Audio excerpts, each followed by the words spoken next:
Hey everyone, and welcome back to the channel. Today we're tackling a topic that is incredibly important and often misunderstood: narcissistic abuse.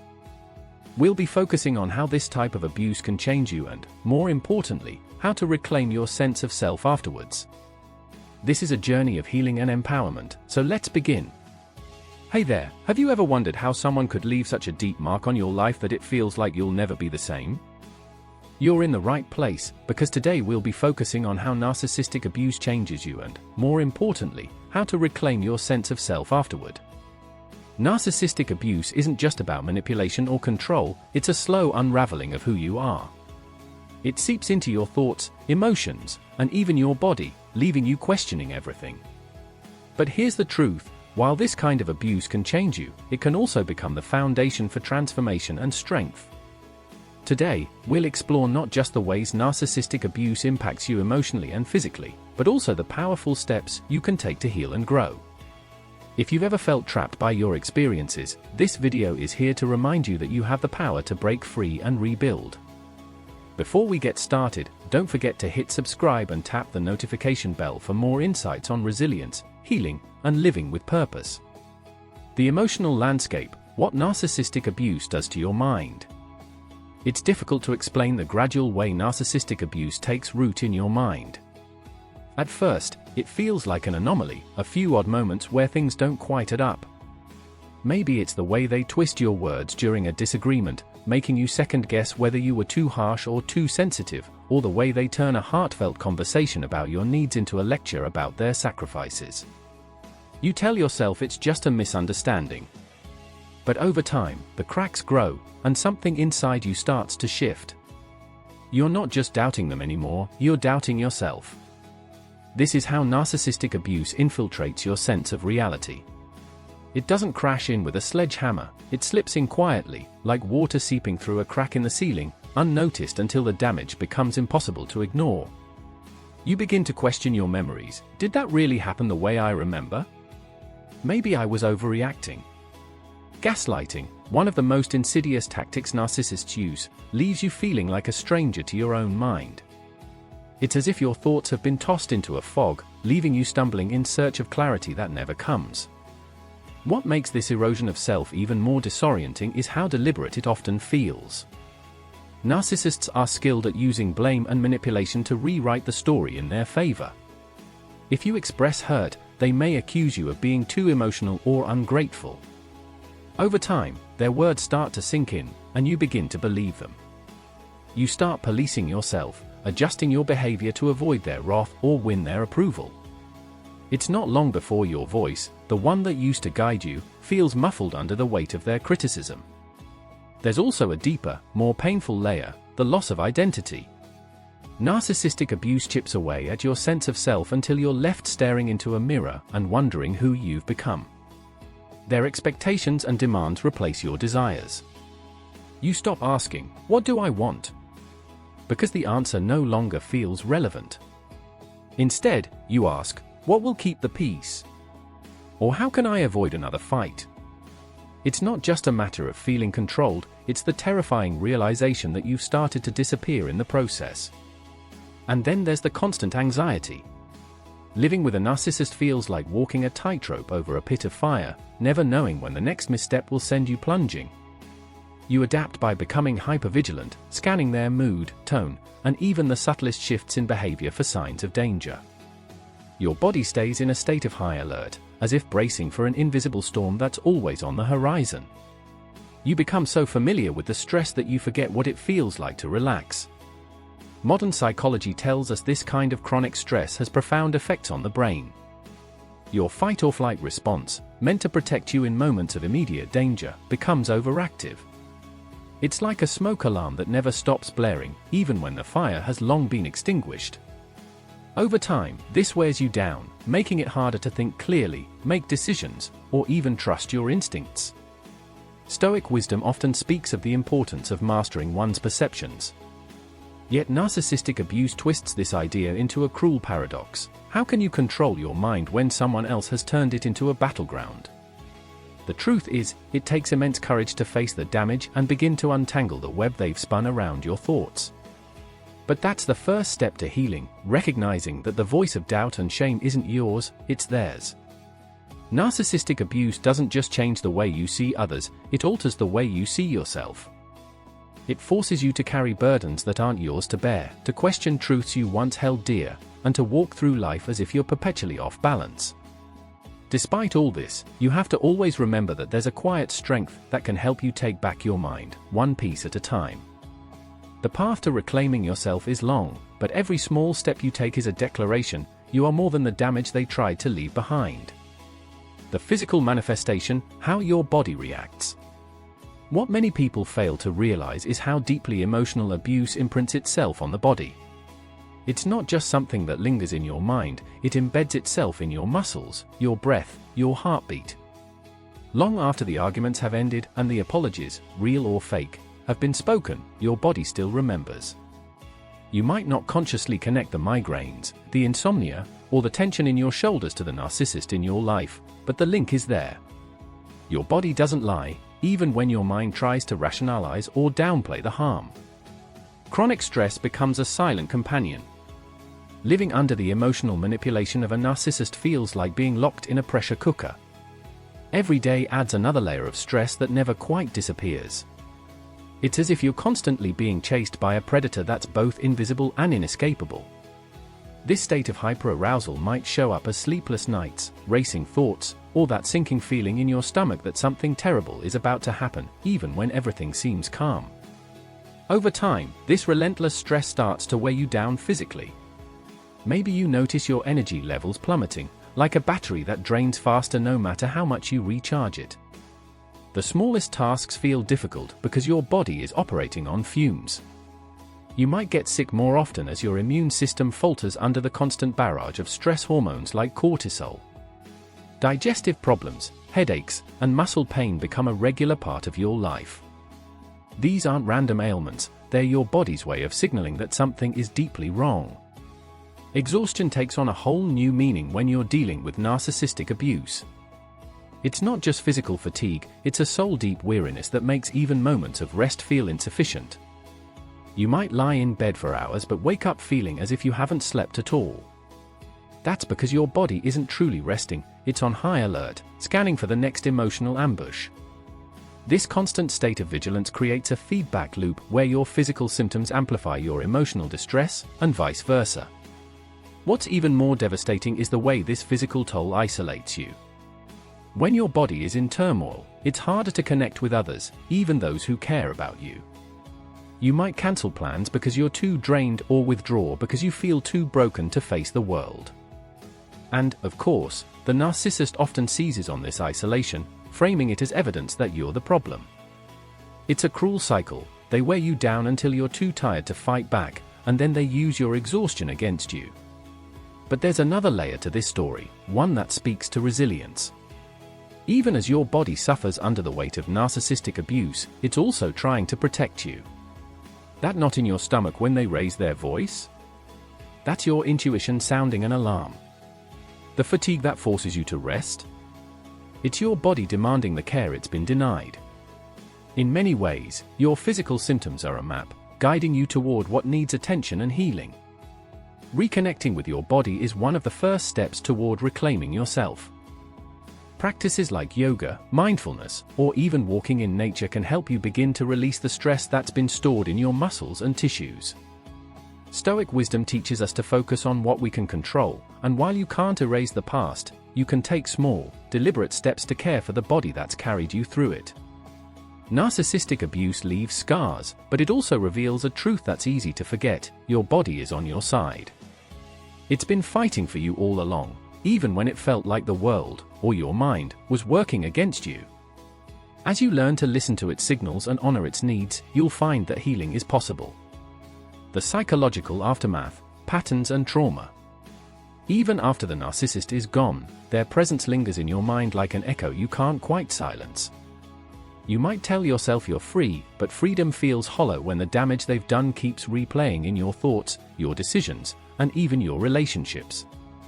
This is the cruel legacy of narcissistic abuse. It doesn't just leave bruises on the soul, it alters the way you see yourself and the world.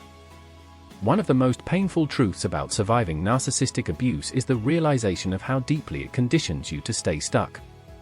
Trauma bonding, for instance, is a psychological chain that's as real as any physical restraint. It's the paradox of being drawn to someone who hurts you, feeling both trapped and tethered.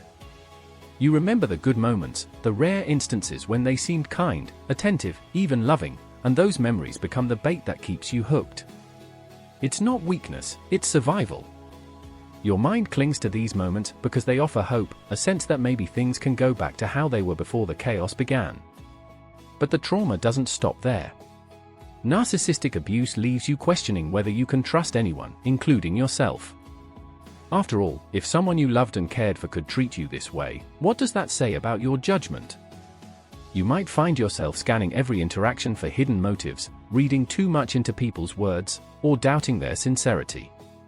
Trust, once shattered, isn't easily rebuilt. It feels like trying to put together a puzzle where half the pieces are missing and the image keeps changing. This distrust often extends inward. Narcissists are masters at planting seeds of self-doubt, and those seeds can grow into a forest of insecurity long after they're gone. You might catch yourself replaying arguments in your head, wondering if you really were to blame. Even the most minor decisions can feel overwhelming because you've been taught to second-guess yourself at every turn. It's exhausting, this constant battle between the part of you that wants to move forward and the part that's still tangled in the web they spun. And then there's the haunting repetition of the cycle. Many survivors find themselves drawn to similar dynamics in future relationships, not because they want to, but because it feels familiar. The narcissist has reshaped your understanding of love and connection, blurring the line between affection and control. It's like walking through a maze with no exit, where every path leads back to the same kind of pain. Recognizing this pattern is both devastating and liberating. It forces you to confront the depth of the damage, but it also offers a way out. Stoicism teaches us that suffering itself is not the problem, it's how we respond to it that shapes our character. The same is true for the psychological scars left by narcissistic abuse. These scars don't have to define you, but they do demand your attention. Healing requires a willingness to sit with the pain, to examine it without judgment, and to understand where it comes from. It's not easy work, but it's necessary if you want to break free from the cycles that have kept you bound. One of the first steps is learning to separate the narcissist's voice from your own. The self-doubt, the criticism, the fear, they are not yours. They were handed to you by someone who wanted to control you, and you don't have to carry them anymore. Over time, you start to see the patterns for what they are, survival mechanisms that no longer serve you. You begin to challenge the beliefs the narcissist instilled in you, replacing them with truths rooted in your values and experiences. This is the essence of reclaiming your mind, choosing to live by your principles instead of the distorted reality they imposed on you. The journey isn't a straight path, and there will be setbacks, but every moment of clarity, every step toward trust, is a victory. As Marcus Aurelius reminds us, the impediment to action advances action. What stands in the way becomes the way. The psychological aftermath of narcissistic abuse can feel like an immovable obstacle, but it's also an opportunity, a chance to rebuild yourself with intention and strength. You are not defined by what happened to you. The patterns can be broken and the trauma healed. And as you reclaim your power, you'll find that the pieces of yourself you thought were lost were never truly gone, they were simply waiting for you to rediscover them. The journey to reclaiming yourself. Emerging from the shadow of narcissistic abuse feels like waking up in a strange new world. You've been living in survival mode for so long that the concept of thriving feels foreign. The scars are there, etched into your thoughts, your behaviors, and your sense of self, but they're not the end of your story. This is the moment when you begin the journey back to yourself, one step at a time. The first step is recognizing what's been done to you. This might seem simple, but it's often the most challenging part. Narcissistic abuse thrives on confusion and self-doubt, leaving you uncertain about what's real. Acknowledging the reality of your experience is like peeling away layers of denial and distortion to reveal the raw truth underneath. It's painful, but it's also empowering. The moment you name what happened, you begin to take back the narrative. You're no longer the victim of a story someone else wrote, you're the author of your own. Awareness is the foundation of healing. As you start to understand the patterns that held you captive, you gain the power to break them. Maybe you notice how you've been seeking validation from others, a habit formed by years of trying to appease the narcissist. Or perhaps you catch yourself hesitating to set boundaries, fearing conflict or rejection. These realizations can be uncomfortable, but they're also liberating. Each one is a reminder that you can choose differently. Healing isn't an easy process, and it doesn't happen overnight. It's more like tending to a neglected garden, pulling out the weeds, nourishing the soil, and patiently waiting for growth. At first, it might feel overwhelming, the damage seems so vast, the work so endless. But with time and persistence, you start to see small signs of progress, a moment of clarity here, a spark of confidence there. These are the seeds of your new self, taking root in the fertile ground of your awareness. Self-compassion is a crucial part of this process. For years, you may have been taught to be your own harshest critic, mirroring the narcissist's voice in your mind. But compassion is the antidote to that inner cruelty. It's the practice of treating yourself with the same kindness and understanding you would offer a dear friend. When you stumble or regress, as you inevitably will, self-compassion reminds you that healing is a journey, not a test of perfection. Trust, too, must be rebuilt, both in others and in yourself. Learning to trust again can feel like walking on thin ice, every step tentative and fraught with fear. But trust isn't about blind faith, it's about discernment. As you heal, you develop the tools to distinguish between those who respect your boundaries and those who don't. And as you honor your intuition, you begin to trust your judgment again. Boundaries become your armor and your sanctuary. After years of having your limits ignored or dismissed, setting boundaries can feel like an act of rebellion, but it's also an act of self-love.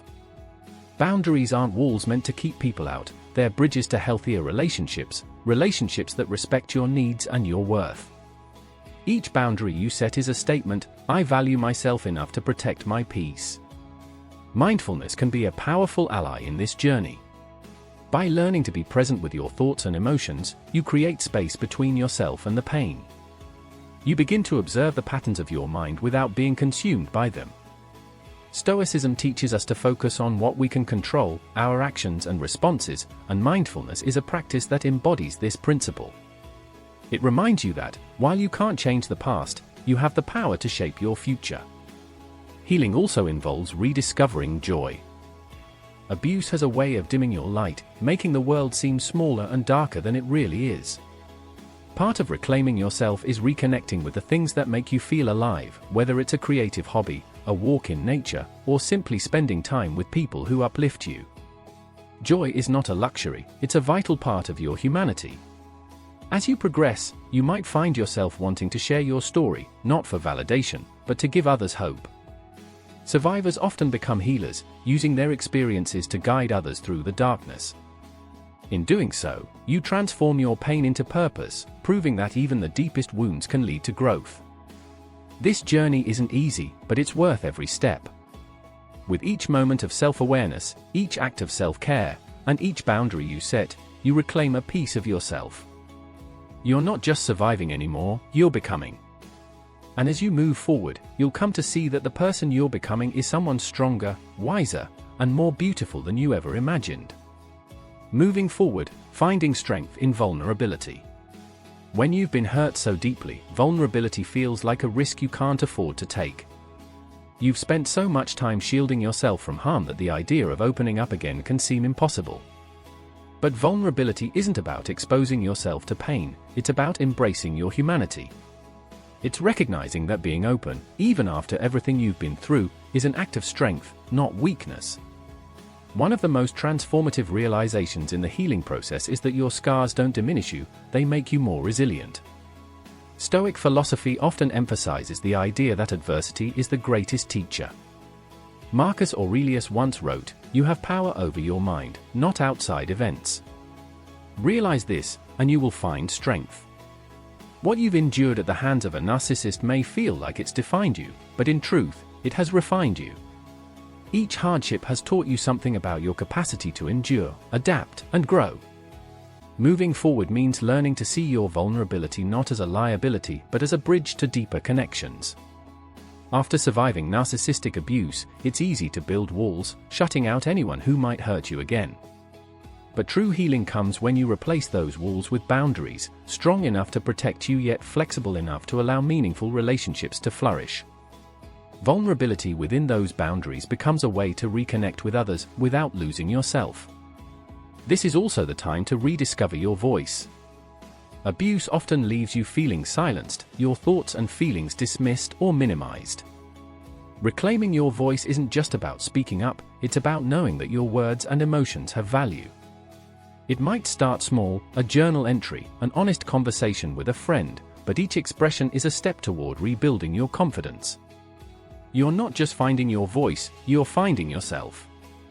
As you move forward, you might notice that the world feels different, not because it's changed, but because you have. The same struggles that once overwhelmed you now seem more manageable. You start to approach life with a quiet strength, grounded in the knowledge that you've survived worse. You're more discerning and more mindful of who you let into your space, but you're also more compassionate, both towards yourself and others. Helping others can become a powerful part of your healing. Sharing your story or supporting someone going through a similar experience transforms your pain into purpose. It reminds you that your struggles weren't in vain, they've equipped you with the empathy and wisdom to make a difference. When you offer a hand to someone still in the darkness, you're not just helping them, you're solidifying your journey toward the light. This isn't about pretending everything is perfect or that the scars don't still hurt. Healing isn't about forgetting, it's about finding meaning in what you've endured. It's about letting the pain shape you into someone stronger and more aware. It's about learning to live fully, even when the past tries to pull you back. Your vulnerability is not a weakness, it's your superpower. It allows you to connect, to grow, to love, despite the fear and the risk. And as you move forward, you'll come to see that every step you take, no matter how small, is an act of courage.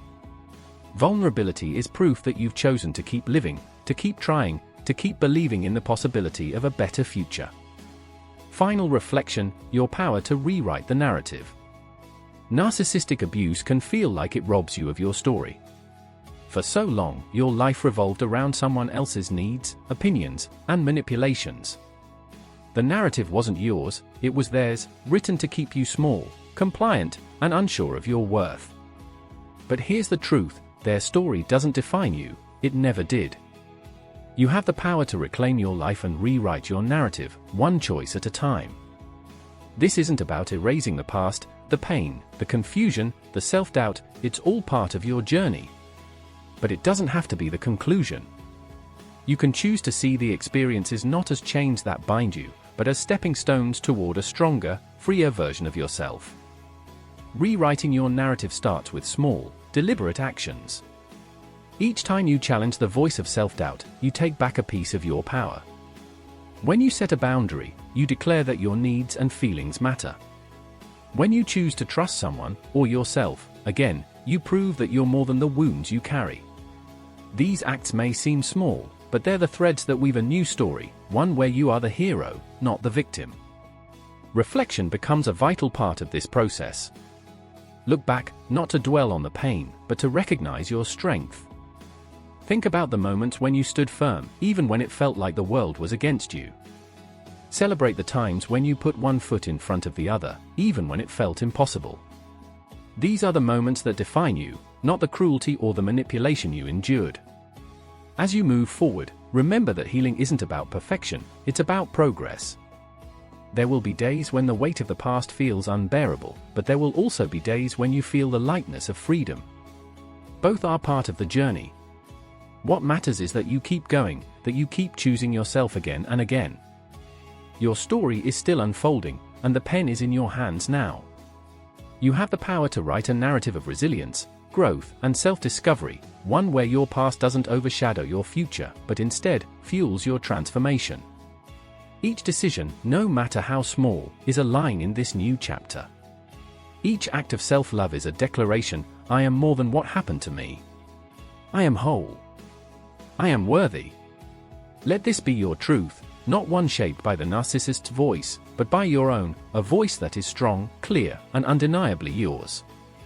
You are not just surviving, you are living, and the life ahead of you is yours to create. Thank you for watching this video on how narcissistic abuse changes you and the path to reclaiming yourself. We hope this journey gave you clarity, encouragement, and practical tools to begin your healing process. Remember, the damage you've endured does not define you, it's your response to it that shapes your future. If this video resonated with you, don't forget to like, subscribe, and share it with someone who might need to hear this message. Stay strong, stay grounded, and remember, your story isn't over, it's just beginning. See you next time.